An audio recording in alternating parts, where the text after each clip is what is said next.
अस्सलामुअलैकुम, you're watching face to face. मैं हूं मोहम्मद अकबर बाजवा। साइफर केस जो कि चेयरमैन तहरीक इंसाफ के खिलाफ चल रहा है, उसमें चालान ऑफिशियल सीक्रेट एक्ट खुसूसी अदालत में एफआईए ने जमा करा दिया, जिसमें इमरान खान और शाह महमूद कुरैशी को कसूरवार ठहराया गया है। ये बड़ी इंटरेस्टिंग चीज़ है। साथ के असद उमर साहब जो हैं वो एफआईए के मुल्जिमान की लिस्ट में ही नहीं है। असद उमर साहब मुझे बहुत अच्छी तरह याद है, अभी इमरान खान साहब की हुकूमत थी, उस वक्त लास्ट मीटिंग जो सहाफ़ियों से की और साइफर के ऊपर ब्रीफ किया असद उमर साहब ने किया था, और उसके बाद बाकायदा वो मीडिया के अंदर ये तमाम कैंपेन साइफर के हवाले से वो चलाते रहे। एनीवेज, आजम खान जो कि प्रिंसिपल सेक्रेटरी थे, बड़े करीबी समझे जाते थे इमरान खान के, उनका 161 और 164 का बयान जो है वो चालान के साथ मुंसलिक किया गया है, और उसमें कहा यह गया कि जनाब साइफर इमरान खान ने अपने पास रखा, स्टेट सीक्रेट का गलत इस्तेमाल किया। बात यहाँ पे अहम यह है कि आजम खान साहब एक सुल्तानी गवाह बन गए, जिसे वादा माफ गवाह कहते हैं। वो चूंकि कानून शहादत में हमने तरमीम कर दी तो उसके बाद वो वादा माफ गवाह हो गया, लेकिन सुल्तानी गवाह या फिर इसको क्राउन विटनेस कहना ज़्यादा बेहतर रहेगा इस मामले के अंदर। हिस्ट्री बड़ी पड़ी है हमारी यहाँ पे। एक शख्सियत जिसका शुक्रिया अदा करना चाहिए इस तरह की प्रोसिक्यूशंस करवाने के लिए, उस बंदे का नाम है चार्ल्स फर्ने। ये 18वीं सदी में एक ब्रिटिश कानूनदान थे, और उस वक्त भी यही मामला होता था कि गवाह नहीं है, शहादतें कहाँ से लाएंगे। वो बड़ा कमाल उसने तरीका निकाला, उसने कहा जी क्राउन विटनेस। वो क्राउन विटनेस ये होगा कि कोई हल्का फुल्का मुल्ज़िम मुकदमे में नामजद है तो उसको बेसिकली उसको छोड़ देंगे, उसको कुछ रिलीफ मिल जाएगा और वो गवाही दे दे मेन मुल्ज़िम के खिलाफ। यहाँ तक तो बात अपनी जगह पे थी, लेकिन उसके अलावा फिर ये करना शुरू कर दिया गया कि बिल्कुल बेकसूर लोगों को उठा के मुकदमे में नामजद करके उनसे गवाहियाँ दिलवाई गई। और एक बड़े सग़ीर की तारीख़ का जो मशहूर व मारूफ और बदनाम ज़माना वाक़या है वो भगत सिंह और राजगुरु का है, जिन दोनों को फांसी हुई। पहले आप जानते हो शायद कि कानून साज दस्तूर साज असम्बली जो थी उस पर बम फेंकने का इल्ज़ाम था, और वो उसने खुद कबूल भी कर लिया, 14 साल की सज़ा हुई थी। उसके बाद लाहौर के अंदर 2 पुलिस ऑफिसर्स कत्ल किए गए, जॉन पी सैंडर्स और कांस्टेबल चनान। इस केस के अंदर वादा माफ गवाह बने हंसराज वोरा, जय गोपाल और हुनेंद्रनाथ घोष, और उनके बयानात की वजह से आगे भगत सिंह जो आज इंडिया और पाकिस्तान में जद्दोजहद आज़ादी का हीरो माना जाता है, उसे सजाए मौत हो गई। पाकिस्तान बनने के बाद भी ये सिलसिला जारी रहा। आपको जुल्फ़िकार अली भुट्टो वाला केस भी मालूम होगा। वहाँ पर जो केस था वो FSF जो कि फेडरल सिक्योरिटी फोर्स बनाई थी भुट्टो साहब ने खुद, उस पर इल्ज़ाम था, और उसके मरकजी मुल्ज़िम महमूद मसूद पर इल्ज़ाम था कि जनाब इन्होंने कत्ल किया है नवाब मोहम्मद अहमद खान कसूरी को। वो वादा माफ गवाह बने, लेकिन बाद में क्या हुआ, कोर्ट के अंदर ये मामला हुआ कि जस्टिस गुलाम सफदर ने, जस्टिस दुराब पटेल ने, जस्टिस अलीम ने ये कहा कि ये भाई ये काबिल एतबार गवाह ही नहीं है जिसके बेसिस के ऊपर आपने फांसी दे दी, जब सुप्रीम कोर्ट में मामला गया था। एनीवेज, उसके बाद हम देखते रहे कि फवाद हसन फवाद का नाम सामने आता रहा, शहबाज शरीफ साहब के खिलाफ वो वादा माफ गवाह बनेंगे। वसीम अजमल का नाम सामने आया, वो साफ पानी कंपनी को हेड करते थे। इसहाक डार को मैं भूल गया, बड़े कमाल और इस जगह पे फिट होने वाला केस है। इसहाक डार का भी 164 का बयान था, और लेकिन वो बाद में मज़े की बात ये, इस वक्त जो चीफ जस्टिस पाकिस्तान है काजी फायज ईसा साहब, उन्होंने वो बयान डिस्कार्ड किया ये कह के कि भाई 164 का जो बयान है वो जिसके खिलाफ दिया जा रहा है उसकी मौजूदगी में होना चाहिए, जिसके खिलाफ दिया जा रहा है उसे जिरा करने का हक भी होना चाहिए। ये सब मामले बताने का मकसद ये था कि एक दफ़ा फिर ये जो फिट करना है ना इमरान खान के गले के इर्द गिर्द जो भी मामला बनाने की कोशिश की जा रही है साइफर वाला, जिसमें मैक्सिमम सज़ा 14 साल तक हो सकती है, तो शायद जहन बन चुका हुआ है। मैं अपने अगस्त गेस्ट पैनल का आपके साथ तारुफ करवा दूँ। मेरे साथ सीनियर सहाफ़ी हबीब अकरम साहब और शौकत पिराचा साहब मौजूद हैं, और हमें आबिद ज़ुबैरी साहब मारूफ कानूनदान भी ज्वाइन करेंगे। हबीब अकरम साहब, ये वादा माफ गवाह ना होते तो पता नहीं हम क्या ही करते पाकिस्तान की तारीख के अंदर। अलबत्ता बड़े सारे कोई इतना एयर टाइट केस अभी नज़र नहीं आ रहा साइफर वाला, but at the very same time फैसला ज़रूर नज़र आ रहा है। वो ऐसे लग रहा है जैसे डिसीजन हैज़ बीन टेकन, ये फिट कर देना इमरान खान के कांटे के। देखिए, एक तो ये है कि ये निचली अदालत में पहले भी इमरान खान एक दफ़ा फिट हो चुके हैं और उनको 3 साल की सज़ा भी हो चुकी है, तो लिहाजा ये भी निचली अदालत है, बुनियादी अदालत है साइफर की। यहाँ पर भी अगर केस में हो जाते हैं तो उसके बाद भी अपीलें मौजूद हैं, अपील का हक मौजूद है। लेकिन मेरा मसला ये नहीं है कि निचली सतह जो इब्तदाई समात की अदालत है वो क्या करती है, ट्रायल वो कैसे होता है और कैसे आगे बढ़ता है। मैं बाजवा साहब इससे भी ज्यादा एक बुनियादी सवाल उठाना चाहता हूँ कि अगर आप वज़ीर आज़म का हल्फ उठा के देखें जो पाकिस्तान की कॉन्स्टिट्यूशन की हर किताब के आखिर में छपा हुआ है, उस हल्फ का आखिरी हिस्सा ये है कि वज़ीर आज़म बनने से बनते हुए कोई भी शख्स ये इकरार करता है कि मैं वो मामलात जो मेरे इल्म में लाए जाएंगे उनको जाहिर नहीं करूंगा मुल्क की मफाद में, इल्ला ये कि उस हद तक जितनी मुझे अपने फ़राइज़ की अंजाम दही के लिए ज़रूरत हो। और जो वज़ीर है वो ये हल्फ़ उठाता है कि मैं भी तमाम जो ऐसे मामलात मेरे इल्म में लाए जाएंगे बतौर वज़ीर, मैं उनको आम नहीं करूँगा, इल्ला ये कि जो मेरी अंजाम मेरे फ़राइज़ की अंजाम दही के लिए ज़रूरी हों या जितनी मुझे वज़ीर आज़म हिदायत करे। तो अब जो ये मुकदमा है ये एक साबिक वज़ीर आज़म और एक साबिक वज़ीर ख़ारजा के हवाले से दोनों ने हल्फ़ उठाया हुआ है। दोनों को दस्तूर ने ये इजाज़त दे रखी है और वज़ीर आज़म को बिल्कुल ये उसको ऐसी इजाज़त दे रखी है कि जिसमें कोई दूसरा शख्स हिस्सेदार नहीं है, कि वज़ीर आज़म ने खुद फैसला करना है कि किस हद तक किसी मौजू पे उसने ज़बान खोलनी है, कौन सी डॉक्यूमेंट उसने दिखानी है और कौन सी नहीं दिखानी, और इसी की हदायत के मुताबिक वज़ीर जो है वो ये काम करेगा। अब यहाँ पर सवाल ये पैदा होता है कि जो साइफर है सो कॉल्ड, अगर ये खुफिया था तो जब वज़ीर आज़म का हुक्म आ गया तो खुफिया तो ना रहा। ठीक, जब ये खुफिया था तो फिर वो किसके लिए खुफिया था? क्या खुफिया होने का हुक्म वज़ीर आज़म की इजाज़त के बगैर कोई और लगा सकता है? यहाँ अब ये कानूनी सवाल है कि क्या वज़ीर आज़म को किसी को ये बताने की ज़रूरत है, जो 25 करोड़ अवाम का नुमाइंदा है, उसे एक सेक्रेटरी उठ के बताएगा कि वज़ीर आज़म साहब ये जो मामला है इसको आप बता सकते हैं, इसको आप नहीं बता सकते। बिल्कुल ठीक। भाई जब वज़ीर आज़म है उसको पूरे दस्तूर के मुताबिक पूरे इख्तियारात हैं, तो फिर ये उसका फैसला है कोई चीज़ बता सकता है या नहीं बता सकता।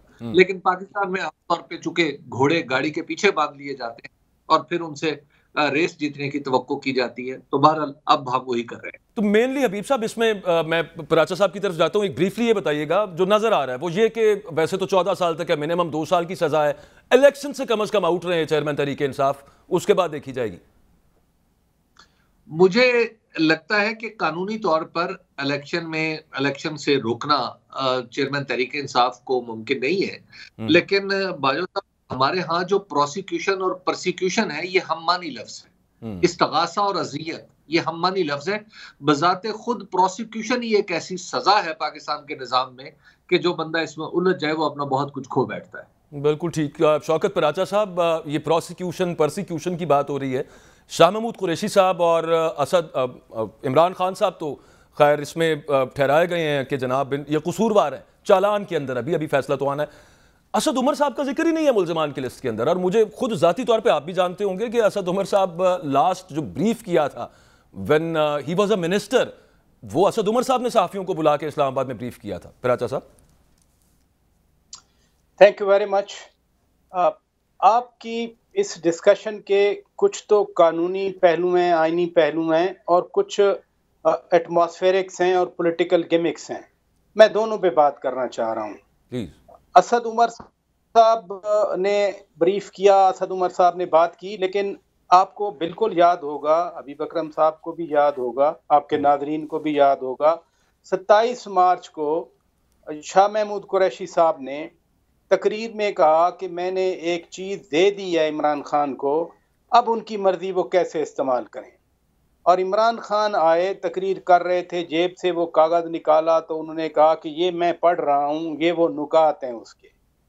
तो असद उमर ने नहीं दी इमरान खान को और असद उमर ने नहीं पढ़ी, दी मखदूम शाह महमूद कुरैशी साहब ने, क्योंकि वो फॉरेन मिनिस्टर थे और उस वक्त के पाकिस्तान के एम्बेसडर डॉक्टर असद मजीद खान साहब ने भेजा था इधर इस्लामाबाद में।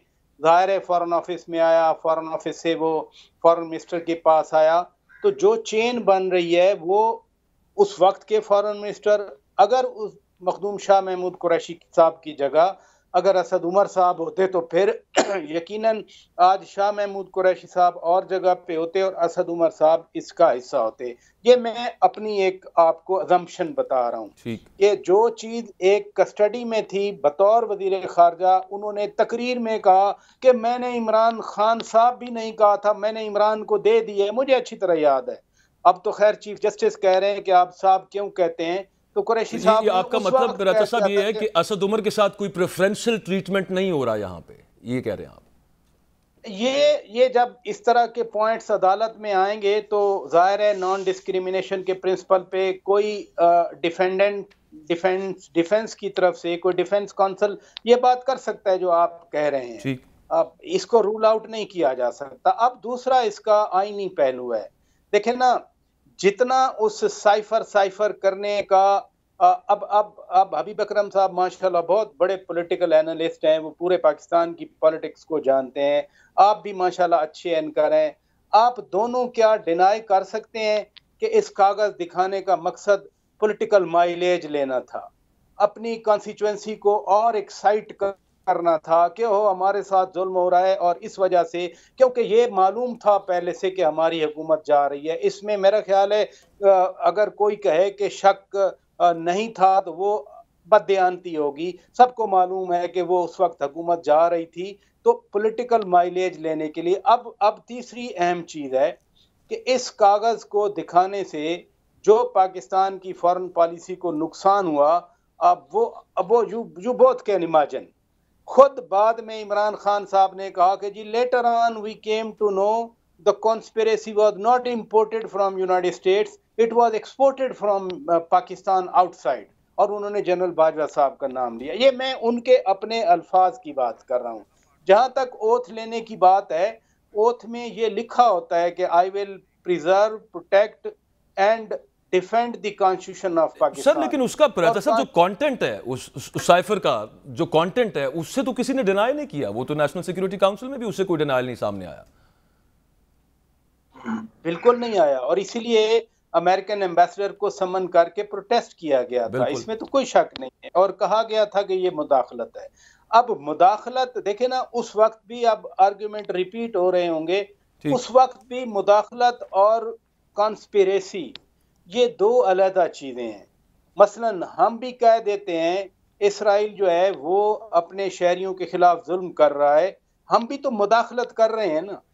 जब हम कहते हैं कि इंडिया अपने मुस्लिम जो उनके अपने सिटीजन हैं, उन्होंने एनसीआर बनाया था, उनका अपना ब्रीफली प्राचा साहब, इसका मकसद इमरान खान को इलेक्शन से आउट रखना नहीं है, ये जो अभी केस चल रहा है। नहीं, मैं देखे मादरत के साथ मैं वो फतवे देने वाला सहाफी नहीं हूँ। मसलन कहा गया कि फॉरेन फंडिंग में बिल्कुल पार्टी भी आउट हो जाएगी और खान साहब भी आउट हो जाएंगे। क्या हुआ फॉरेन फंडिंग का? तोशा खाना में कहा गया, अच्छी एग्जांपल दी हबीब अकरम साहब ने, बिल्कुल रेलेवेंट एग्जांपल है। हमें बताया गया कि जी बस अब तोशा खाना में तो सजा हुई वो पहली पेश पे सजा उड़ गई। इसलिए मैं I will remain short of saying कि उनको निकालने की, जो इलेक्शन से आउट रखने की कोशिश है, ये किसी की ख्वाहिश हो सकती है, मेरी ख्वाहिश हो सकती है, आपकी ख्वाहिश हो सकती है, बट सारी चीजें टेक्निकल हैं। They are subject to revision by the law. आप बिल्कुल दुरुस्त कह रहे हैं। वो असल में साथ जहन उस तरफ चला जाता है जब मुल्क का निगरान वजीर आजम कहें कि इमरान खान की रियासत के साथ लड़ाई है, वो ये कहें कि उनके बगैर भी फ्री एंड फेयर इलेक्शन हुआ है। साबिक वजीर दाखिला कहें कि 9 मई के जो मुलजमान हैं, बल्कि मुजरिमान हैं, उनको तो हमने किसी तौर इलेक्शन लड़ने नहीं देना, और उनके मोतमद खास जो हैं वो निगरान सेटअप के अंदर भी बैठे हों, तो फिर दिमाग इधर को चला जाता है। मैंने एक ब्रेक लेनी है जी, ब्रेक से वापस आते हैं तो गुफ्तगू को आगे बढ़ाते हैं। Stay with us.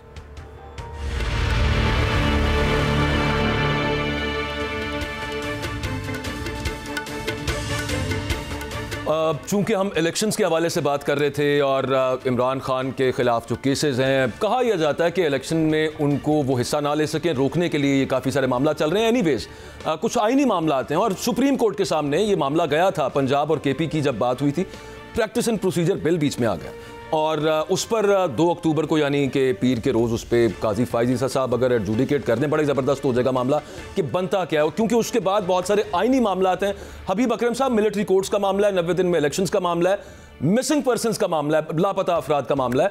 तो जितने सीरियस काजी फायजी साहब फैज़ाबाद धरने के फैसले के रिव्यू में इस वक्त जो रिमार्क्स उनके सामने आ रहे हैं, जितने सीरियस वहाँ पे नज़र आते हैं, क्योंकि पुराना उनका स्टैंस है, तो ये भी उनके पुराने स्टैंस हैं कि वो कॉन्स्टिट्यूशनलिस्ट हैं, वो मिलिट्री कोर्ट्स के खिलाफ हैं, वो मिसिंग पर्सनस के साथ खड़े होते हैं। तो अच्छी उम्मीद फिर इसका मतलब है रखी जाए काजी फायजी साहब, ये सिर्फ मंडे तक का मामला रह जाए, शायद उसके बाद काफ़ी सारी चीज़ें वो सीधी करके रख देंगे। क्या लगता है आपको? उम्मीद तो बाहर सूरत अच्छी रखनी चाहिए, लेकिन बहरहाल उसको अफराद पे पिन करना हमारी पाकिस्तान की तारीख में थोड़ा मुश्किल है, तो इसलिए मैं अपनी उम्मीदों को पिन नहीं करता। लेकिन मैं ये ज़रूर अर्ज करूंगा, ये जसारत करूंगा ये कहने की कि पाकिस्तान की कॉन्स्टिट्यूशनल कोर्ट है, चूंकि सुप्रीम कोर्ट और पाकिस्तान की सबसे बड़ी अदालत है, और वहाँ के जो चीफ जस्टिस हैं वो चीफ जस्टिस ऑफ पाकिस्तान कहलाते हैं। उनके सामने सिर्फ एक केस है, बाकी सब किताबी बातें हैं। ये जो धरना केस है जी, अच्छा इसमें मैंने क्या कहा था और आज नजर सानी की दरखास्त क्या है, अच्छा जी प्रैक्टिस एंड प्रोसीजर बिल जो है ये क्या है। प्रैक्टिस एंड प्रोसीजर बिल जो है वो अपने अहदाफ पूरे कर चुका है। प्रैक्टिस एंड प्रोसीजर बिल लाया ही इसलिए क्या था कि इलेक्शन के रास्ते में रुकावट पैदा की जा सके, इम्कानी फैसलों को रोका जा सके, और फिर इम्कानी फैसलों के खिलाफ जब अपीलों की बात आए तो उस वक्त अदालतों पर असरअंदाज हुआ जा सके। और प्रैक्टिस एंड प्रोसीजर बिल दरअसल उस धरने का हिस्सा था जो मोहतरम जनाबे मौलाना फजल रहमान और मोहतरमा मरियम नवाज बाकायदा एक हुजूम करके लेके गई थी, इकट्ठा करके शारे दस्तूर पे। ये प्रैक्टिस एंड प्रोसीजर बिल दरअसल उस काविश का हिस्सा था, तो वो काविश खत्म हो गई। अब सवाल कुछ और है, अब सवाल इलेक्शन। और हबीब साहब, मैं सॉरी टू इंटरजेक्ट हियर, लेकिन जो आप बात कर रहे हैं मुझे उसकी इंटरप्रिटेशन मेरे ज़हन में बड़ी खतरनाक सी आ रही है। ये समझ आता है सबको, और उस वक्त यूं ही हुआ था कि इसको रोका जाए, उसने अपना मकसद हासिल कर लिया प्रैक्टिस एंड प्रोसीजर बिल ने कि आगे इलेक्शंस उस वक्त ना हो सके पंजाब और केपी के। लेकिन ये आप कह रहे हैं कि मुअज़्ज़ज़ जज साहिबान भी उसमें फिर साथ शामिल हो गए, वो जो नहीं मुअज़्ज़ज़ दबाव डाला गया, बिलखुसूस काजी फायज़ साहब पर दबाव डाला गया, मंसूर अली खान साहब पर दबाव डाला गया। नहीं, मैं उन पे नहीं कह रहा, वो मैं उस बेंच, क्योंकि उन्होंने इनकार कर दिया ना इस बिल के बाद, उन्होंने किसी भी बेंच में बैठने से इनकार किया ना। उस बेंच पर दो तरफा दबाव था। उस बेंच पर एक दबाव बाहर से था जो मौलाना फजल रहमान और मोहतरमा मरियम नवाज साहिबा डाल रही थी सियासी तौर पे। हुकूमत के प्लेटफॉर्म जनाबे शहबाज शरीफ साहब, जनाबे इसहाक डार साहब और किसी हद तक हमारे इलेक्शन कमीशन के जो हरकत और सकनात थी वो, उनसे ऐसे लग रहा था कि जैसे अदालत पे दबाव है। और अदालत के अंदर से एक दबाव था जिसमें वो अदालत के अंदर का दबाव जो था वो किसी हद तक इख्तलाफ और किसी हद तक इख्तलाफ राय की वजह से था। मोहतरम जो आज हमारे चीफ जस्टिस हैं, उन्होंने एक पैरेलल फैसला दिया था 184 के हवाले से कि हिफ्ज के नंबर होने चाहिए या नहीं होने चाहिए। उसके ऊपर उन्होंने हुक्म इंतनाई जारी कर दिया था अपनी पूरी अदालत के ऊपर। जनाबे जस्टिस अतर मिनल्ला साहब जो हैं, उन्होंने एक ऐसा सवाल पूछा पार्लिमानी तारीख में जो मेरी इल्म में नहीं है, मैं चूंकि कम इल्म आदमी हूँ और नाकिस और राय आदमी हूँ, लेकिन इसके बाद मैं तलाश नहीं कर पाया कि उन्होंने कहा कि अच्छा वजीर आजम या वजीर आला का जो पार्लिमान को तोड़ने का इख्तियार है, क्या ये किसी पाबंदी के बगैर है? उन्होंने ये सवाल बाकायदा शामिल करवाया। तो अब एक अंदरूनी दबाव, चलिए अब तो मामला खत्म हो गया, अब सुप्रीम कोर्ट का फैसला आ गया। सुप्रीम कोर्ट का फैसला, यहाँ से दो रास्ते बाजवा साहब, या तो हमारी अदालत ये कह दे कि जस्टिस उमर अताब बंदयाल साहब ने ये फैसला बगैर किसी कानूनी बुनियाद के किया, ये गैर आईनी फैसला था, जस्टिस उमर अताब बंदयाल साहब को इसका इख्तियार नहीं था, और या ये कह दे कि जस्टिस उमर अताब बंदयाल साहब दरअसल दस्तूर के मुताबिक चीफ जस्टिस ही नहीं थे, कहानी खत्म। सुप्रीम कोर्ट के ऊपर से बोझ हट गया कि सुप्रीम कोर्ट का एक फैसला जिसकी तौहीन की गई, पूरे पाकिस्तान के 2/3 हिस्से का हक राय दही रौंद के रख दिया गया। हमें भी, हमारे दिल को भी सुकून आ जाएगा कि कॉन्स्टिट्यूशन में जो वो 190 की जो शिक है जिसके मुताबिक अदलिया के अहकामात पूरी इंतजामिया ने, आपका मतलब है ये अगर ना कहा गया तो फिर तौहीन अदालत तो मस्त है उन लोगों के ऊपर जिन्होंने इलेक्शन नहीं करवाए। और अगर जस्टिस उमर अताब बंदयाल साहब दस्तूरी तौर पर चीफ जस्टिस थे, अगर वो बेंच दस्तूरी तौर पर दुरुस्त बना था, तो फिर उसका फैसला तो इनफील्ड है। फिर सुप्रीम कोर्ट का अब काम यह है कि सुप्रीम कोर्ट ये फैसला उठाए और जिन्होंने नहीं माना उनको बुलवा ले। अब वो जिन्होंने नहीं माना, इम्कानी तौर पर 3-4 नाम हो सकते हैं, एड्रेसेस में फराहम किए जा सकते हैं। मिसाल के तौर पे हमारा शक या गुमान या बदगुमानी ये है कि जनाबे साबिक वजीर आजम जनाबे शहबाज शरीफ साहब ने ये फैसला नहीं माना, इम्कानी तौर सही। इम्कानी तौर पे जनाबे इसहाक डार वैसे देता हूं, नहीं देता, दूंगा, इस तरह की लहतो लाल से काम करके मामलात को खराब किया। इम्कानी तौर पर उन्हें बुलाया जा सकता है, इम्कानी तौर पर इलेक्शन कमीशन को बुलाया जा सकता है, क्योंकि इलेक्शन कमीशन ने 2-3 ऐसे बाकायदा तहरीरी तौर पर इकदाम किए जो अदालत के पैरेलल फैसलों के, यानी इधर समाज चल रही है, फैसले आ रहे हैं, उधर उधर जो हमारा इलेक्शन कमीशन है उसने पैरेलल एक प्रोसीडिंग शुरू कर दी और कहा जी 8 अक्टूबर को इलेक्शन होंगे और इसके शेड्यूल का ऐलान बाद में किया जाएगा। इलेक्शन कमीशन ने मार्च में एक बाकायदा शेड्यूल जारी किया, फिर उसको वापस ले लिया। तो अब ये जब सारी चीजें हमारे सामने हैं तो अब इन सब असहाब को बुलाना चाहिए अदालत में, इनसे पूछना चाहिए। हो सकता है इनके पास तावील हो, इनके पास दलाइल हो, अब हमने ये फैसला इस वजह से हम इसको समझने से कासिर रहे, हम इसको आगे बढ़ाने से कासिर रहे, हमारी जेब खाली हो चुकी थी। हमें बताया कई कुछ चीजें थी, कई कभी वो कहा गया सिक्योरिटी नहीं दे सकते, हालात बड़े खराब हैं, पैसों का कहा गया। अकबर बाजवा साहब वो पुरानी बातें सर, वो देखें वो अभी बीच में वो 63 है कि जो तशरीह है ना वो उस पर भी चले जाते हैं, फिर बीच में मामला वहां जाके वो एक नया जिसको कहते हैं कट्टा खुल जाता है वहां पे। वो तो केस ही अलग है। असल बात यह है कि 14 नहीं वो उसकी वजह वो ये कहते हैं ना कि ये पंजाब असेंबली डिसॉल्व होनी नहीं थी अगर सुप्रीम कोर्ट की वो तशरीह ना आती 63A की। एनीवेज मैं शौकत पराचा साहब से पूछना चाह रहा हूँ, जो इम्कानात शौकत पराचा साहब हबीब अकरम साहब कह रहे हैं और कानूनी सवाल उठा रहे हैं कि दो ही ऑप्शंस हैं, या तो ये कि उमर अता बंदयाल साहब चीफ जस्टिस नहीं थे, उन्होंने जो फैसला दिया वो कॉन्स्टिट्यूशन के मुताबिक नहीं था, नहीं तो फिर जिन लोगों ने रुकावट पैदा की पंजाब और केपी में इलेक्शंस में, उन्हें बुलाए जाने का इम्कान हो सकता है आपकी राय के अंदर। और मिलिट्री कोर्ट्स पे जो स्टांस काजी फायजी साहब रखते रहे हैं उस पर भी ये जब ये मामला तय पा जाएगा प्रैक्टिस एंड प्रोसीजर बिल वाला, तो उस पर भी बड़ा क्लियर कट उनका एक वाज़ेह मौक़िफ़ दोबारा से वो उसको एंडोर्स करेंगे। क्या ख्याल है आपका सर? देखिए, पहली बात तो मैं ज़रूर कमेंट करना चाह रहा था जो 9 मई वाले वाक़यात की आपने जिस तरह डायरेक्शन दी, तो फिर तो ये समझा जाए कि 9 मई को उन 9 मई के केसेस को परसू करना, 9 मई के केसेस को 9 मई की किसने बात की? कौन सी बात की आप रेफरेंस नहीं समझ सका?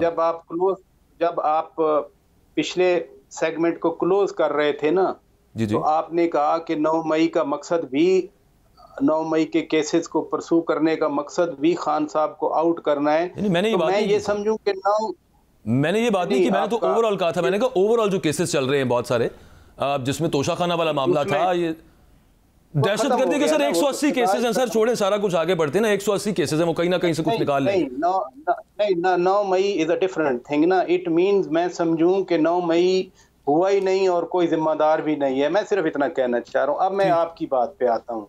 प्रैक्टिस एंड प्रोसीजर वाला बिल अब तो फुल कोर्ट उठा रही है ना। जी हाँ, अब तो फुल कोर्ट में आ गया, तो क्या इन 15 मेंबर्स पे हमें एतमाद नहीं है?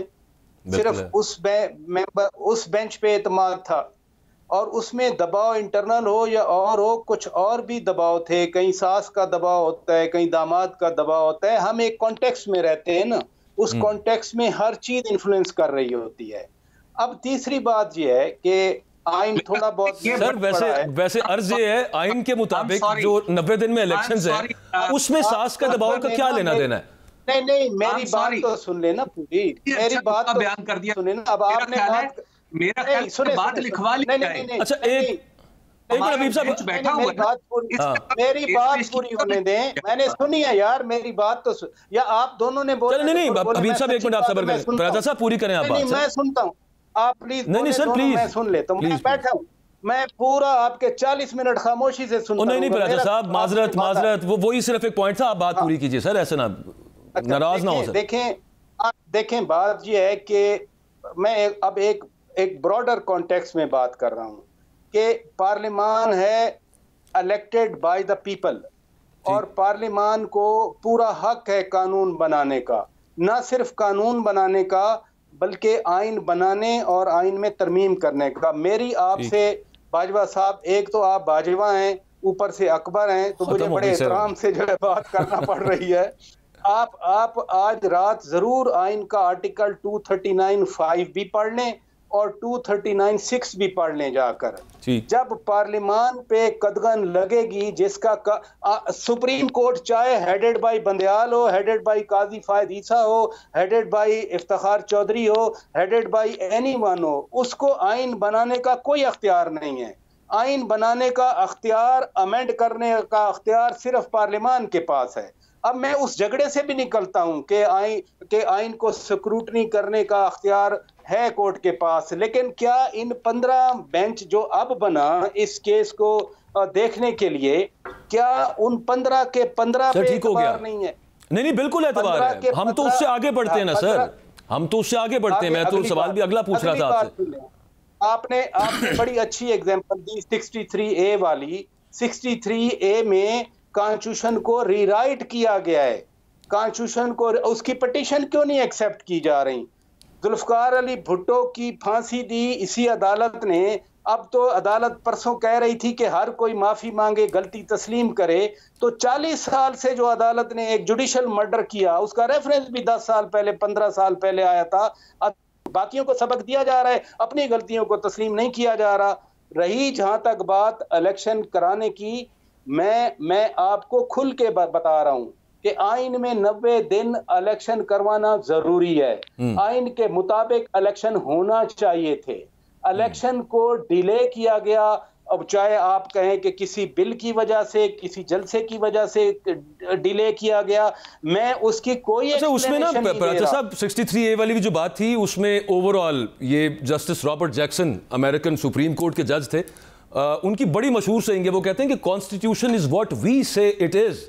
उसकी इंटरप्रिटेशन सुप्रीम कोर्ट्स का ही काम होता है। वैसे चलिए ये मामला नहीं, my constitution says I am not bound by the American constitution. नहीं, अमेरिकन कॉन्स्टिट्यूशन का नहीं मैं कह रहा सर।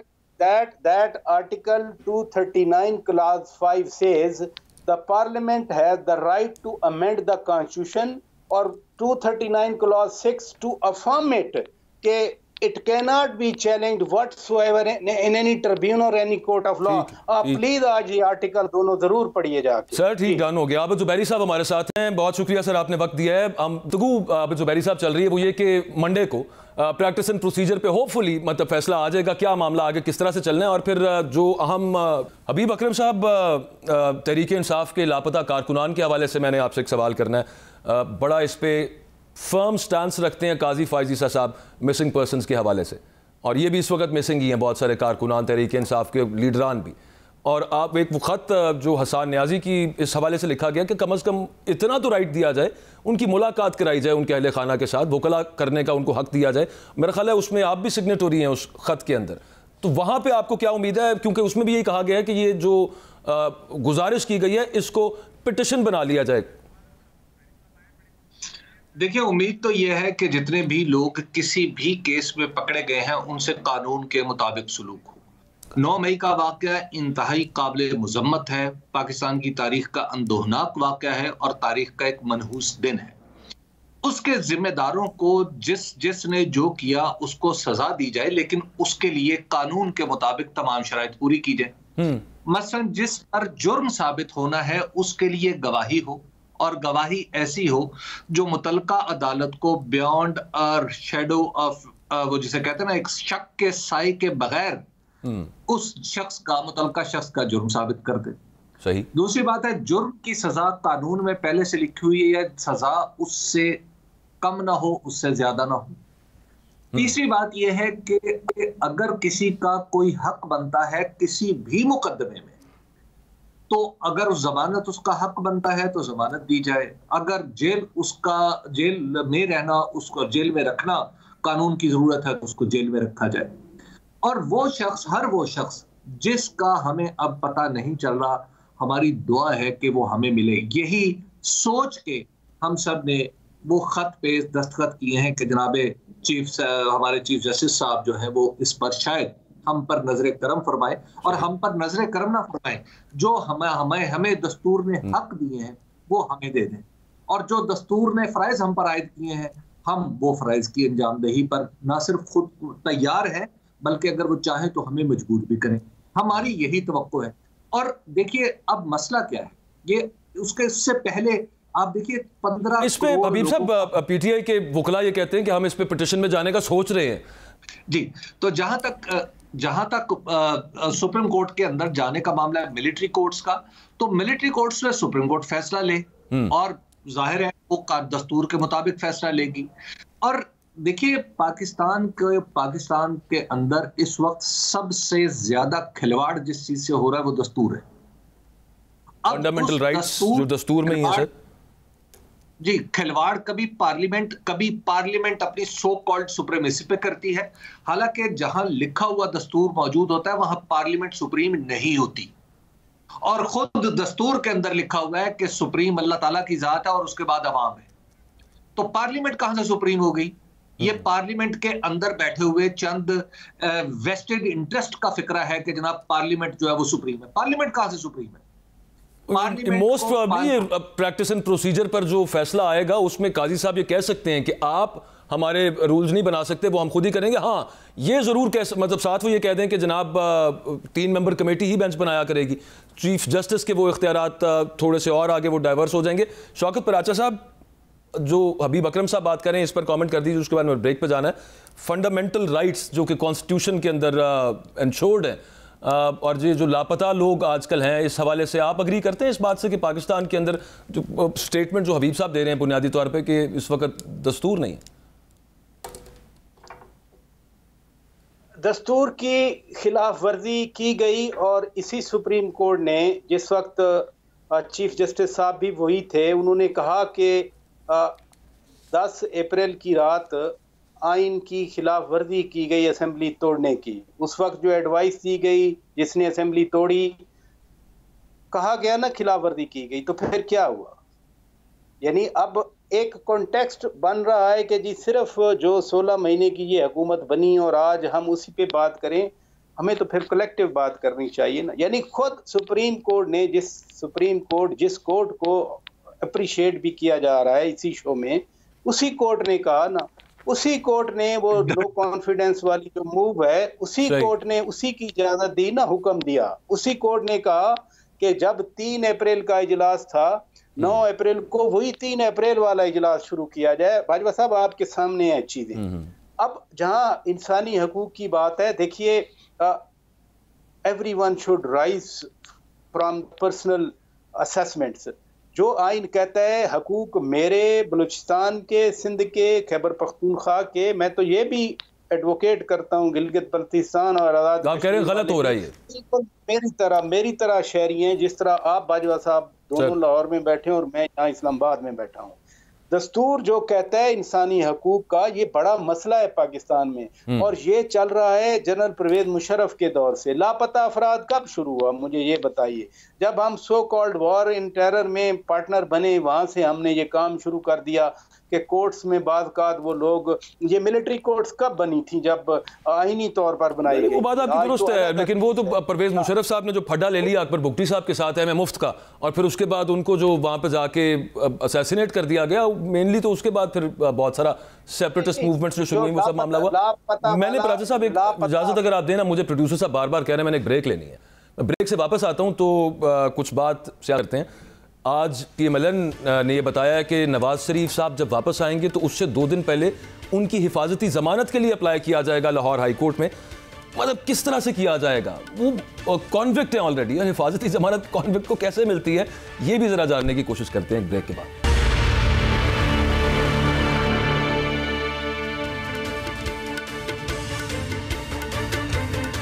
नवाज शरीफ साहब सुनने में आ रहा है कि 21 अक्टूबर को वापस आ जाएंगे पाकिस्तान, और आज ये फैसला किया गया है PMLN की तरफ से कि उनके आने से 2 दिन पहले लाहौर हाई कोर्ट से रुजू किया जाएगा हिफाजती ज़मानत के लिए।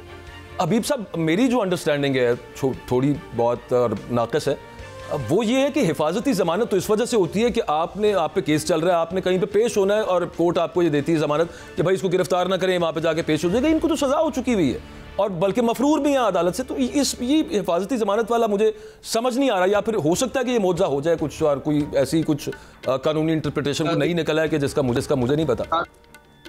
नहीं, नवाज शरीफ साहब के साथ मौजे होते रहे हैं। आपको याद होगा कि नवाज शरीफ साहब को 2001 में बाकायदा तौर पर सजा हुई थी हाईजैकिंग की, अगरचे वो सजा गलत थी, लेकिन वो कन्विक्ट हो चुके थे और कन्विक्शन के बावजूद वो जद्दा तशरीफ ले गए थे।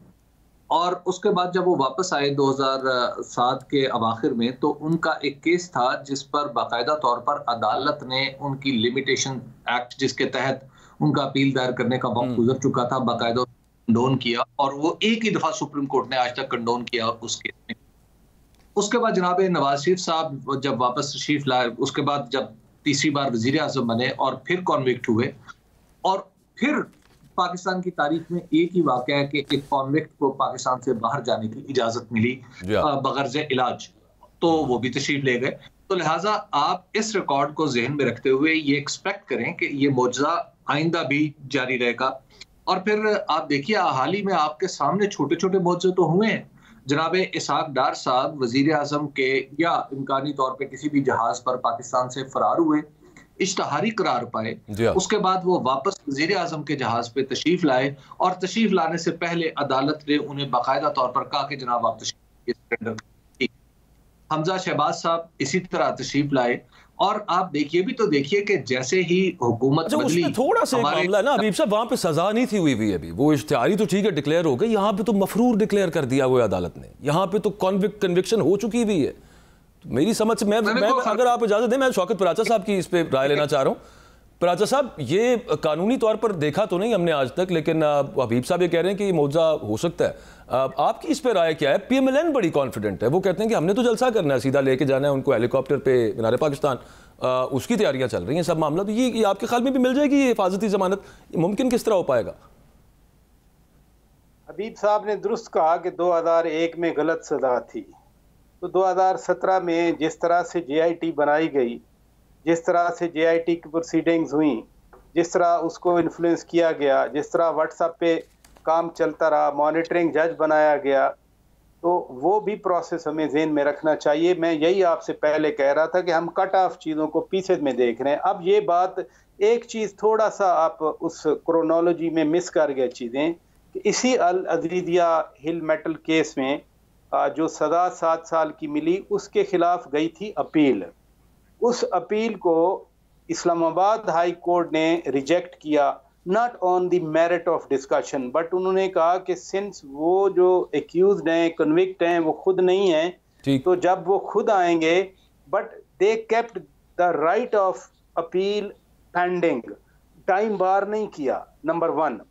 सो जो अपील का राइट है वो अपनी जगह पर मौजूद है। नंबर 2 बात ये है कि एक बाजवा साहब प्योर लीगल मैटर है। मैं भी यही अर्ज कर रहा था राजा साहब, वो लीगल मैटर है ना, हिफाजती जमानत मुजरिम को कौन सी मिलती होती है? मैं तो सिर्फ ये जानना चाह रहा हूं। सुने तो सही ना। मसलन कल जज साहब नहीं देते तो मैं बैठ के जज साहब को कंडेम करूंगा, और अदरवाइज अगर जज साहब, कोई भी जज साहब हो, मसलन मैं अब वो हबीब अकरम साहब नाराज होते हैं, सास के दबाव की बात कर दी, वो एक तो कॉल आ गई थी, बाकी पता नहीं कितनी कॉलें होंगी, वो शायद पड़ी हों, कभी आए या ना आए, लेकिन कोई भी जज साहब हो, मुअज़्ज़िज़ जज साहब हो, लाहौर हाई कोर्ट के या इस्लामाबाद हाई कोर्ट के या सुप्रीम कोर्ट के या सिंध हाई कोर्ट के, कोई भी मुअज़्ज़िज़ जज साहब, वो जो भी फैसला करेंगे, मैं पहले से उसको कंडेम करना शुरू कर दूं।